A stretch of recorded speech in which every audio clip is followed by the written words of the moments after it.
All along, I thought this team would challenge all our defensive principles and our ability, to execute on the offensive end.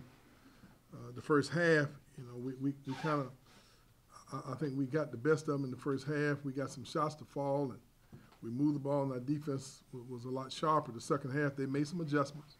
They moved the ball a little better, and they just shot a phenomenal percentage from the perimeter, and that's what they do. That's their strength. They got 4 or 5 guys that are capable of knocking those threes down, and it seemed as though, regardless of what we did, we just couldn't get close enough to them to contain them. And on the offensive end, I thought we had great looks, but we just couldn't seem to get them to fall. But our effort was good. From a defensive standpoint, we just were not quite good enough to cause them to miss. In the last 6 or 7 minutes, though, I thought our defense tightened up a little. I thought they maybe became a little more cautious, a little more patient, and we were able to get some deflections and steals, and we made some plays down the stretch there and able to pull a victory out against a very, very good basketball team. Questions, please.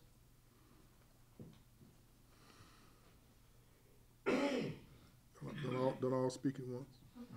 Leonard, is the last play, is that designed for Trent? Yes, yes. I mean, very, very seldom, often you have one option, you have first option, second option, third option. But we wanted him to take get a flat ball screen and try to get the ball to the basket, put pressure on the defense. Trent scored 3,000 points in high school, and he's very comfortable once he gets into the lane.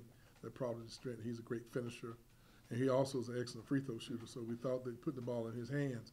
And if he got clogged up, we had PJ and MJ, spotted up different spots of the floor for him to look at Terrence Crass and the boards. But he got in the lane, and they took his right hand away, and he's very good at changing direction. Once he got below the free throw line, he has great touch in there, and he was able to finish. So that's obviously not the first time he's made a big shot for you down the stretch, even though I don't think he'd scored in the half until then. What is it about him down the stretch where he can come? Well, he's an unselfish player, and he impacts the game in a lot of ways, even if he's not scoring. He moves the ball, he makes good decisions, he defends well, he talks to his teammates, and he's communicating on the court. So he's a very valuable access, even if, the traditional statistics, maybe you might not be able to see, but when we go back and chart what's important to us, closeouts, contests, weak side help, containing the dribble, contesting shots, the things that are important to us, moving the ball, making an extra pass, he grades out very high. Leonard, with this team now 6-1, is this team where you thought it'd be with your expectations, or is it I was just hopeful that we could continue to keep winning while we develop it. I still don't think we're totally on top of our game, offensively or defensively. One of our best players, we're still trying to win on him to get back healthy. And not having a guy like Phil on the court who's a tremendous perimeter shooter and a guy who allows us to switch 1 through 5, we can play him at the 3, the 4, the 5. It challenges us, but it's given some of the other youngsters some opportunity to grow and develop. Raquan Gray, he's showing promise. Vassell's showing promise. Even though when I look at Anthony Polite, he doesn't have great stats, but I thought his effort and his defense was important, and the residual effect of quality of depth like that fatigues people, and you never know exactly how much that means to you down the stretch in the game when those guys are going in and really, really playing with tremendous amount of effort. They might not have great stats, but their contribution is valuable to you. This with their effort, running the floor, fighting hard, communicating. Those things are important to us. Now, as those guys gain more experience, David Nichols, he was huge tonight. His defense was good. He took charge when he went into the game. He moved the ball. He gave us great leadership, and he's growing up. So we still are in the development mode. I just hope we continue to keep growing, keep winning while we're still growing in development. I think we got a long ways to go offensively and defensively. We're still not quite where we need to be. Twice in the last week, they've been up against the ropes really in the final minutes and rallied to win. What's that say about your team that seems like they kind of bring out their best play when they're down and out like that? Well, that's philosophically that sounds good, but in reality, coaches don't want to wait till the game's on the line before you start making plays to win. That's who we are right now. We are not as consistent as we need to be, offensively or defensively. We're growing, we're improving. We're a different team. than we were last year. And I just hope that we can continue to keep winning, like I said, while we develop it. And we have a lot of areas where we need to improve it. Coach, at the end there, on the tie-up, the kid obviously was anticipating getting fouled, but I guess I think it was Trent to go for the ball, make sure he doesn't foul him and force a turnover. Well, you know, we have a term we use called Seminole, and whenever you can go at a ball and tie it up, we call that Seminole. And our guys had the presence of mind while the guy had the ball and was trying to hold it to go in and tie the ball up, and that was a that was a big play during that time of the game. Gave us a possession and gave us a chance to win the game. Through 7 games, is there anything that surprised you about this team, Coach? Well, I'm surprised that our defense is not a little better. To be very honest with you. And as much as we worked on our offense, for instance, the first half, I thought we moved the ball very, very well.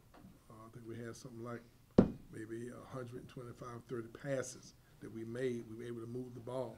The second half, we came back out. I thought the ball stuck a little bit, not from a selfish standpoint.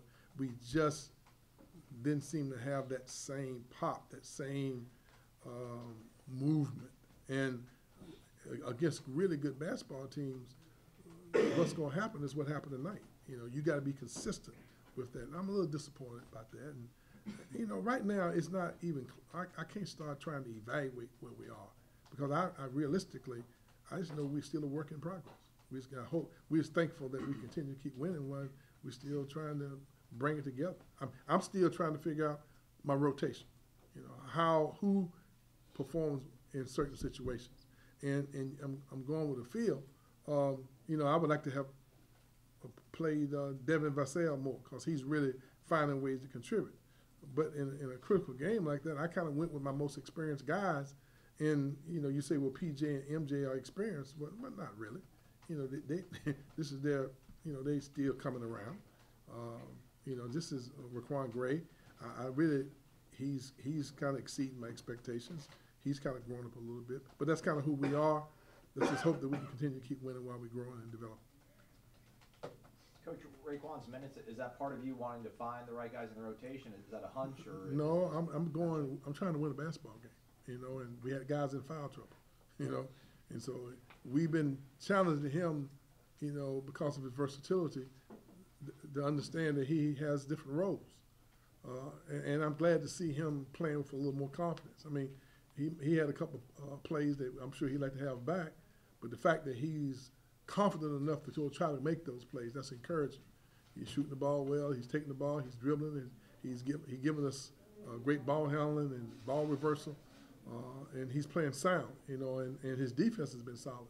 So I'm pleased to see him make those progress, but in a close game like this, we can't. You have very little room for error, and I'm appreciative that they made a few mistakes and missed some big free throws down the stretch that maybe could put the game out, but they missed some free throws that normally they probably would make.